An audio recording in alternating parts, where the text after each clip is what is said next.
그리스도인의 성서 교과서인 야고보서가 처음으로 우리에게 말씀하는 주제는 바로 시험입니다. 맨 처음 정말 중요한 걸 말씀할 것 같은데요, 시험을 말씀합니다. 시험을 말씀하신 이유는 아마도 생명의 씨앗으로 흩어져 있는 주님의 교회의 성도들이 실제로 살아가는 삶의 자리에서 굉장히 많은 시험을 받는 환경이 있기 때문인 것 같습니다. 그러니까 야고보 사도는 성도들에게 이것 먼저 말해줘야겠다라고 생각하였던 것이죠. 시험이라고 하는 단어에는 두 가지 큰 의미가 있습니다. 하나는 역경, 고난, 시련, 또 하나는 유혹입니다. 이 두 가지 의미가 다 있어요. 그런데 오늘 본문에서는 바로 이 시련, 역경에 관한 그런 말씀입니다. 3절에도 시련이라고 하는 또 다른 단어가 나오고 있어요. 그래서 시련이라고 하는 주제로 오늘 말씀이 이렇게 묶여져 있습니다. 2절은 이렇게 시작되죠. 나의 형제자매 여러분, 여러 가지 시험에 빠질 때에. 자, 야고보 사도는 만일 여러분이 시험에 빠지면 이라고 하지 않으셨어요. 여러분이 시험에 빠질 때는 언제든지, 그런 뜻입니다. 그러니까 시험, 이 시련은 성도들에게 올 수도 있고 안 올 수도 있는, 언제든지 올 수 있는 겁니다. 당연히 성도들에게 시련이 온다고 하는 것을 전제하고 있음을 알 수 있어요. 동역자였던 베드로 사도 역시 이렇게 말씀합니다. 여러분을 시험하려고 시련의 불길이 여러분 가운데서 일어나더라도 무슨 이상한 일이나 생긴 것처럼 놀라지 마십시오. 자, 시련은 믿음으로 살려는 성도에게 자연스럽고 당연하게 오는 일이라고 하는 말씀입니다. 그러므로 시련이 찾아올 때 놀라지 말라는 거예요. 아, 올 것이 지금 왔구나 라고 생각하라는 것이죠. 시련 없이 믿음에 승리한 성도는 단 한 사람도 없습니다. 시련 없이 성숙한 성도 역시 아무도 없습니다. 자, 그렇다면 우리는 여러 시련을 만날 때 어떻게 해야 할까요? 첫 번째가 생각하십시오입니다. 야고보 사도의 첫 번째 권고는 생각하라. 우리 1장 2절입니다. 그것을 더할 나위 없는 기쁨으로 생각하십시오. 좀 뜻밖입니다. 시련에 관해서 말씀하면 좀 다른 말씀을 주실 것 같은데, 기쁨으로 생각하라. 자, 우리는 보통 시련, 엄두 누구도 좋아하지 않습니다. 나한테 고난이 와라, 그런 분 있습니까? 없습니다. 저도 목회하면서 문제 없으면 좋겠고 시련이 없으면 좋을 것 같습니다. 그런데 찾아오는 겁니다. 어떤 사람들은 시련을 피하려고 부적을 지니고 다닙니다. 어느 권사님 지갑에 부적이 있던데요. 믿음이 아무리 좋은 사람이라도 시련을 좋아할 사람은 없습니다. 문제와 역경 없이 평안하기를 우리는 다 원하고 있어요. 그런데 야고보 사도는 시련을 기쁘게 생각하라고 말씀합니다. 다시 말하면 시련이 올 때 마음과 생각, 태도를 달리하라는 것이죠. 시련을 만날 때 우리의 마음, 태도가 중요하다는 뜻입니다. 시련을 단지 부정적으로만 보지 말고 오히려 기쁘게 맞이하라는 뜻입니다.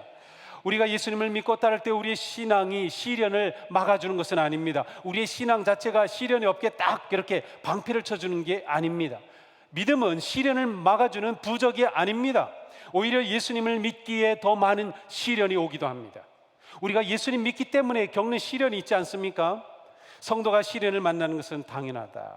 그렇다면 시련이 없다는 것이 오히려 이상할 수도 있는 거죠.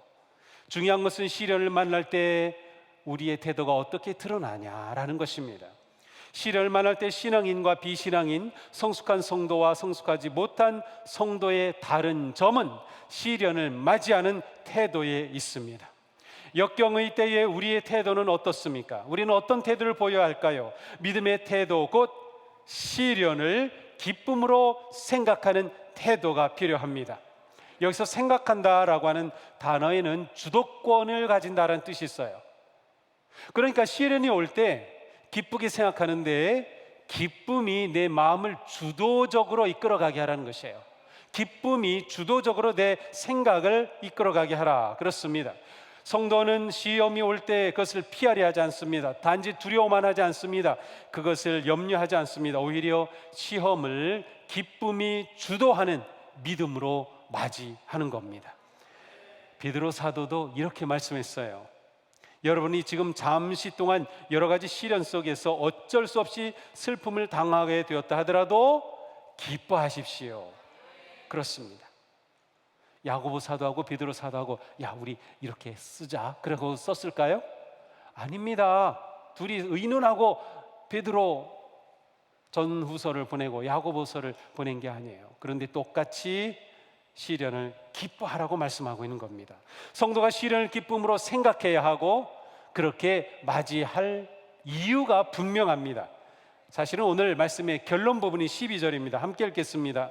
시험을 견뎌내는 사람은 복이 있습니다. 그 사람은 그의 참됨이 입증되어서 생명의 면류관을 받을 것이기 때문입니다. 그것은 하나님을 사랑하는 사람들에게 약속된 것입니다. 아멘. 시련을 견뎌내고 시험을 통과함으로 성도의 참됨이 입증된다는 것입니다. 다시 말하면 하나님이 인정하시는 믿음의 사람이 된다는 거예요. 하나님이 인정하시면 어떻게 됩니까? 하나님이 약속하신 상을 받습니다. 그 상이 무엇이에요? 생명의 면류관입니다. 성경을 읽다 보면 하나님께서 우리에게 주시는 면류관이 여러 가지입니다. 선한 싸움을 싸워 이긴 성도에게는 무슨 면류관을 주시죠? 의의 면류관을 주십니다. 사명을 감당한 성도에게는 영광의 면류관을 주십니다. 시련을 참고 이겨낸 성도에게는 생명의 면류관을 주십니다. 생명의 면류관, 그것은 생명 그 자체라는 뜻이에요. 시련을 통과하고 견딤으로 우리는 참 생명을 얻게 됩니다. 그러니 우리는 시련이 올 때 기쁘게 생각할 수 있습니다. 우리의 믿음은 시련과 시험을 통과하지 않은 채 성숙할 수가 없어요. 시련과 고난을 겪으면서 우리는 거룩한 성도로 성장해 갑니다. 바울과 바나바는 이렇게 말씀합니다. 우리가 하나님 나라에 들어가려면 반드시 많은 환난을 겪어야 합니다. 그렇습니다. 우리는 역경, 시련, 환난을 다시 생각해 봐야 합니다. 단지 없으면 좋을, 오면은 힘든 것으로만 보지 말고 기회로 봐야 하는 것이에요. 기회.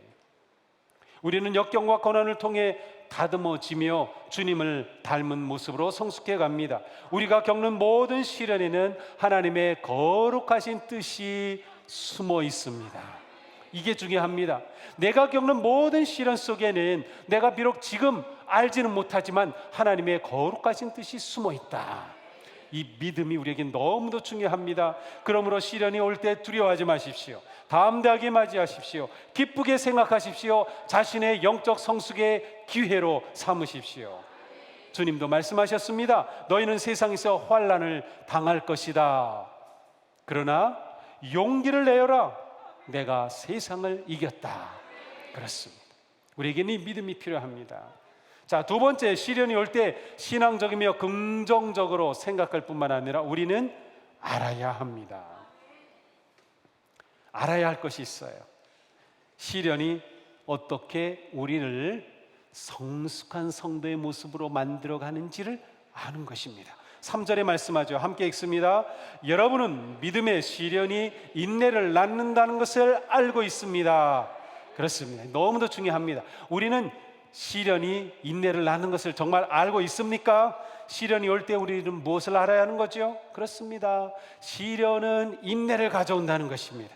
하나님은 시련을 통하여 성도로 하여금 보다 나은 성도, 성숙한 성도가 되게 하십니다. 성경을 보면 시련을 기뻐하다 못해 자랑한 분이 계셔요. 누군가요? 사도 바울입니다. 자, 사도 바울의 말씀인데요. 함께 읽어보겠습니다. 우리는 환난을 자랑합니다. 우리가 알기로 환난은 인내력을 낳고 인내력은 단련된 인격을 낳고 단련된 인격은 희망을 낳는 줄을 알고 있기 때문입니다. 아멘. 그러면 바울 사도께서 어떻게 환난을 자랑할 수 있었을까요? 알고 있었기 때문입니다. 무엇을 알았던 거죠? 환난은 인내력을 낳고 인내는 단련된 인격을 낳고 단련된 인격은 희망을 낳는 것을 알고 있었기 때문에 우리가 이것을 알아야 합니다. 내게 시련이 올 때 우리가 이것을 알고 있으면 우리는 시련을 넉넉히 마주할 수 있는 겁니다. 야고보 사도와 바울 사도는 약속이라도 안 듯이 시련이 인내력을 낳는다고 말씀하고 있어요. 시련에 대한 바른 지식과 큰 그림을 가지고 환난을 자랑까지 하면서 시련을 기쁘게 대하는 것이 얼마나 중요한지 모릅니다. 시련이 주는 많은 유익이 있지만 그 중에서 가장 중요한 것 가운데 하나는 인내를 가져오는 것이에요. 인내력을 낳는 것. 시련이 없이 인내는 불가능합니다. 인내력은 참고 견디는 거죠. 시련이 없는데 무엇을 참는 것입니까? 그렇죠. 성경은 하나님은 오래 참으시는 분이라고 말씀해요. 물론 하나님이 참으시는 것은 고난을 참고 시련을 참는 게 아니죠. 하나님은 무엇을 참으실까요? 범죄하고 하나님을 떠나고 배반한 사람들을 심판하셔야 되는데 하나님은 참으시는 거예요. 왜? 사랑하시기 때문에. 그들이 돌아오기를 기다리면서 우리가 하나님 앞에 회개하고 회복되기를 원하시면서 참고 기다리시는 거예요. 하나님의 참으심은 사랑의 참으심입니다. 사도 바울도 말씀하잖아요. 사랑은 언제나 오래 참는 거예요. 이것이 하나님의 참으심.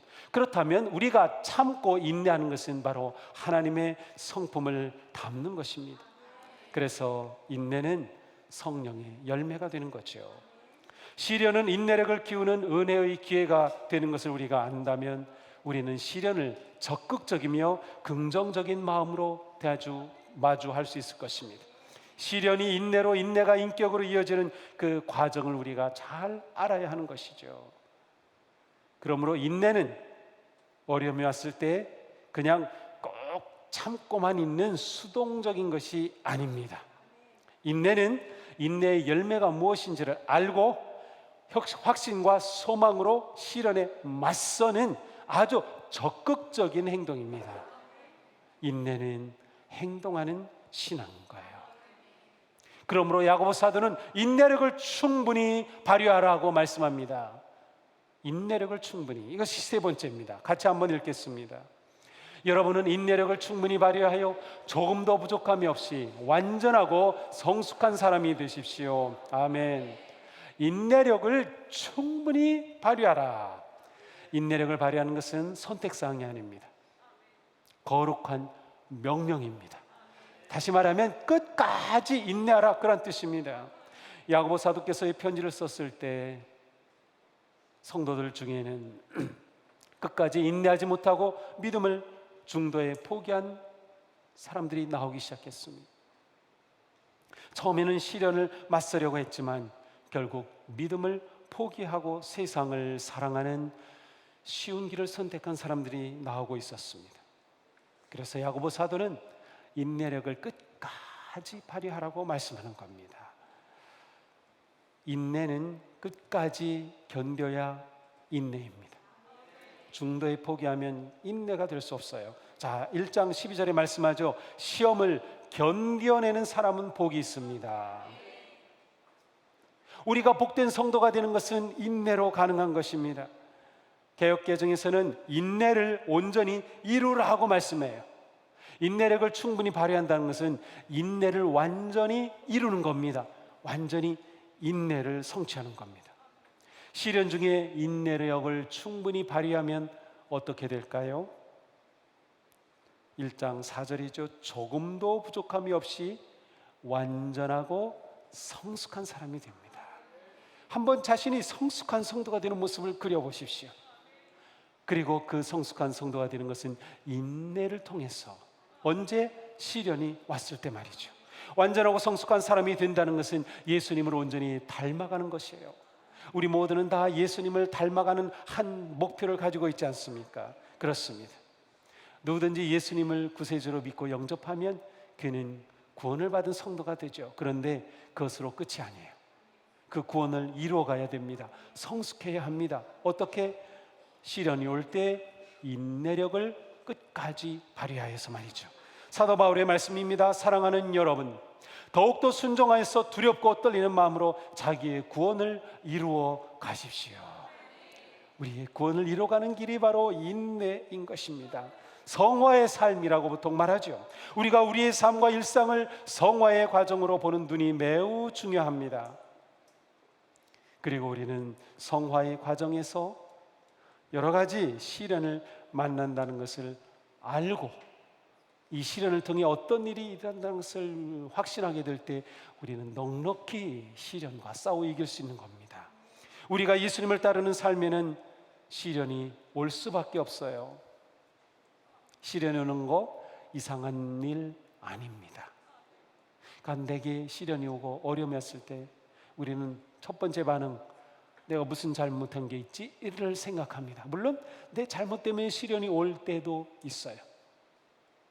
두 번째 반응은 이 시련이 계속되면 하나님은 나를 사랑하지 않으시는가 봐? 다 시련이 올 때 잘못된 모습입니다. 그래서 야고보 사도는 오늘 우리에게 시련이 올 때 어떻게 해야 하는지를 가르쳐 주고 계시는 겁니다. 시련은 우리가 인내력을 발휘할 기회입니다. 자, 우리가 인내력을 충분히 발휘하면 하나님께서 우리를 성숙한 성도로 자라게 해주시는 거예요. 여기서 우리는 중요한 것을 알아야 되는데, 우리가 인내력을 충분히 발휘하는 것, 그리고 성숙한 성도가 되는 것은 단지 내 노력과 의지와 결단만으로는 할 수 없다는 거예요. 이것을 알아야 합니다.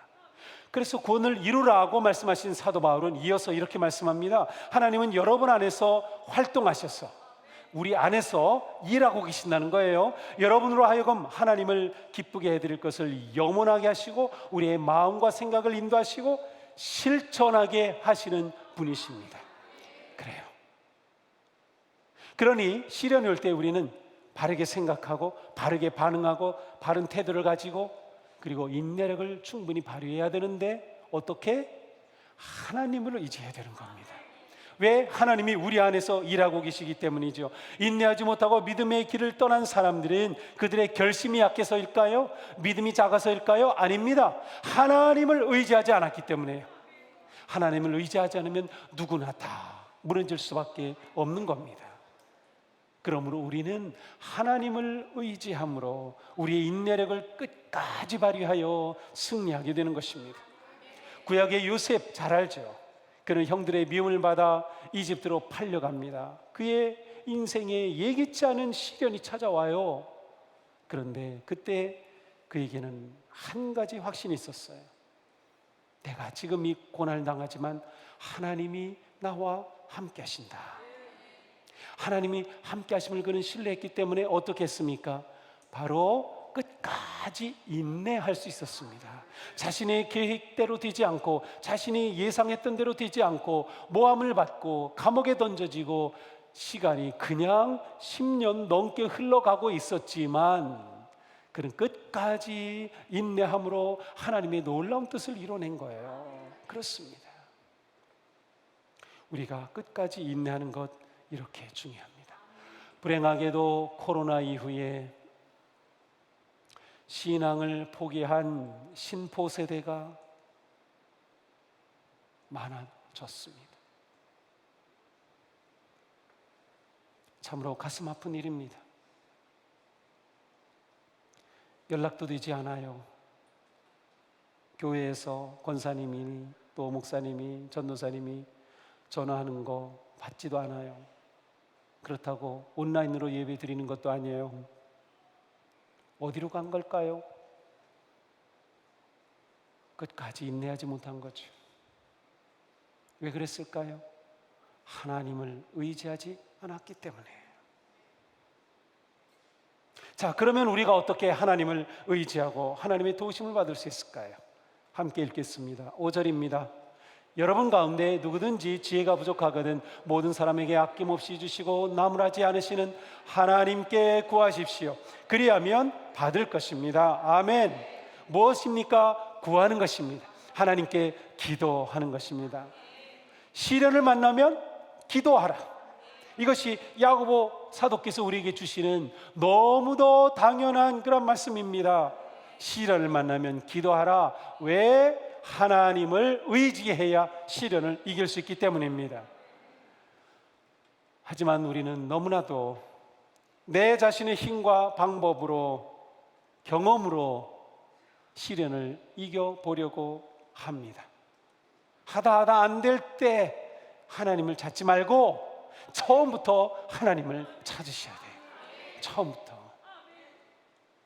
하나님께 구하는 것이 이렇게 중요해요. 무엇을 구하는 거죠? 시험이 없게 해달라고, 시련이 사라지게 해달라고? 아닙니다. 이 시련을 넉넉히 이기고 통과하여 내가 성숙한 성도가 될 지혜를 구하라는 것입니다. 우리에게 이 지혜가 시련 가운데 필요하기 때문이죠. 시련이 올 때 내가 어떻게 반응할지, 어떻게 생각할지, 어떻게 행동할지를, 그 놀라운 지혜를 구하라는 거예요. 하나님께서는 구하는 자에게 주시겠다고 분명히 말씀하셨습니다.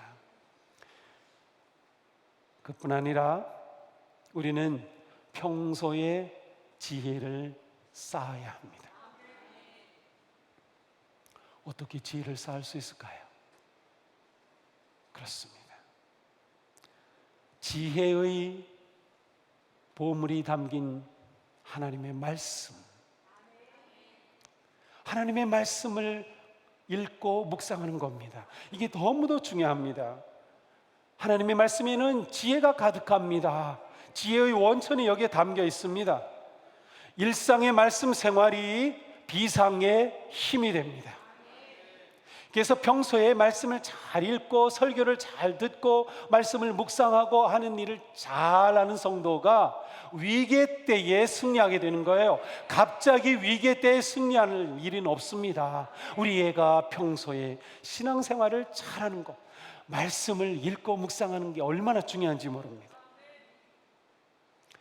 우리는 코로나가 시작되었을 때 말씀으로 코로나를 이겨내자 라고 하면서 말씀 묵상을 시작하였습니다. 우리는 지난 2년 반 동안, 2년 반밖에 되지 않았지만 그 짧은 기간 동안에 우리는 말씀을 통해서 얼마나 놀라운 지혜를 얻었습니까? 우리는 정말 이 말씀으로 코로나의 위기를 이겨온 것이 아닙니까? 말씀을 잡았던 분들은 코로나를 지나고 오히려 신앙이 더 성숙해졌어요. 제가 그걸 느낍니다. 볼 수 있습니다. 비록 현장 예배는 오지 못했지만, 온라인으로 예배를 드렸지만, 소그룹으로 만나지도 못했지만, 그러나 코로나를 지나면서 신앙이 아주 든든해지고 기뻐진 성도님들, 말씀을 잡았기 때문입니다. 그렇습니다. 너무도 중요한 일입니다. 말씀을 읽고 묵상하고 암송하고 공부하는데 인생을 투자하시기 바랍니다. 시련을 믿음의 눈으로 볼 수 있고 하나님의 계획을 신뢰하며 넉넉히 이길 지혜를 얻게 될 것입니다. 우리가 시련 중에 기도할 때 가져야 될 확신이 있습니다. 그것은 하나님은 우리가 구할 때 아낌없이 주시고 나무라지 않으시는 사랑과 은혜의 아버지시다라는 확신입니다. 오늘 본문에 분명히 말씀하셔요. 우리가 구할 때 아낌없이 나무라지 않으시고 주신다고 말씀하셨어요. 얼마나 놀라운 하나님입니까? 우리가 이 하나님을 신뢰하고 바라볼 때 우리는 믿음으로 기도하게 되는 것이에요. 우리가 이렇게 기도할 때 시련을 이길 지혜를 얻게 되는 것이죠. 그러므로 우리는 조금도 의심하지 말고 믿고 구해야 합니다. 의심한다, 그런 것을 야고보서도 뭐라고 합니까? 바람에 흔들리는 파도와 같다고 말씀해요. 견고하지 못해요. 흔들립니다. 여기서 흔들린다는 것은 두 마음이란 뜻이에요. 내 뜻이 있고 하나님의 뜻 사이에서 흔들리는 겁니다. 내 계획과 하나님의 인도하신 가운데 흔들리는 겁니다. 내 욕망과 하나님의 뜻 사이에서 흔들리는 거예요. 그러지 말라는 것이에요. 믿음을 하나로 곧게 하나님의 약속의 말씀을 붙잡고 견고하게 흔들리지 말고 믿음으로 기도하라는 말씀입니다. 더 나아가서 뭐라고 말씀해요? 이렇게 믿음으로 기도하지 않으면 주께로부터 아무것도 받을 생각을 하지 마십시오.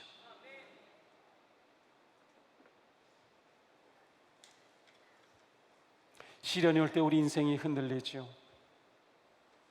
어떤 경우는 하루아침에 쌓은 재물이 사라지기도 합니다. 자랑하고 뽐내던 것들이 사라져버립니다. 시련은 우리 인생을 그냥 무너뜨리기도 합니다. 하지만 야고보 사도는 이러한 상황에서도 시련을 기쁘게 맞이해야 할 이유를 분명히 말씀합니다. 사실 9절부터 11절까지는 특별히 부자가 시련 가운데 무너지는 모습을 보여주고 있어요. 그러나 이것이 초점이 아니라 12절이 초점입니다. 12절 다시 한번 읽어보겠습니다. 시험을 견뎌내는 사람은 복이 있습니다. 그 사람은 그의 참됨이 입증되어서 생명의 면류관을 받을 것이기 때문입니다. 그것은 하나님을 사랑하는 사람들에게 약속된 것입니다. 그렇습니다. 사랑하는 성도 여러분, 시련을 기쁘게 여기시기 바랍니다. 시련 속에 담긴 하나님의 뜻을 확신하시기 바랍니다. 인내력을 충분히 발휘하십시오. 믿음으로 하나님께 구하십시오. 우리 모두 생명의 면류관을 선물로 받을 것입니다. 거룩하고 아름답게 성숙해가는 우리의 모습을 기대하면서 시련을 믿음으로 이겨내는 복된 성도가 되기를 주님의 이름으로 축복합니다. 기도하겠습니다.